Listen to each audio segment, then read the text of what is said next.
Welcome back to my mini vlog. तर कधी-कधी ना आपण अशा प्लेसेसला व्हिजिट देऊन येतो. घरी जरी आपण परतलो ना तरीसुद्धा आपलं मन मात्र तिथेच रमलेलं असतं. तर अशीच काही आमची उज्जैन महाकालची ट्रिप होती.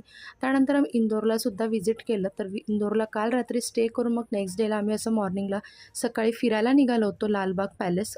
पॅलेस खरंच खूप सुंदर आहे. आजूबाजूचा परिसरसुद्धा सुंदर आहे. इतकं छान वाटत होतं, इतकं प्रसन्न वाटत होतं, की शब्दात सांगू शकत नाही.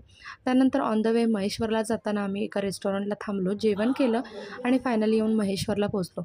तर इथे तर सांगण्यासारखंच नाही आहे शब्दामध्ये, इतकं सुंदर सगळं होतं. होळकरवाडासुद्धा छान होता. त्याचबरोबर ना इथे महेश्वरी सिल्क साडीची निर्मिती झाली होती. त्या कारखान्याला भेट दिली आणि नर्मदा घाट तर मी तुम्हाला काय सांगू. तुम्ही बघू शकता, मी शब्दात सांगू शकत नाही, इतका सुंदर हा घाट होता. मन इतकं रमलं होतं, नदीच्या इतक्या जवळ होती मी, की मी शब्दात सांगू शकत नाही तुम्हाला किती मला छान वाटत होतं तिथे.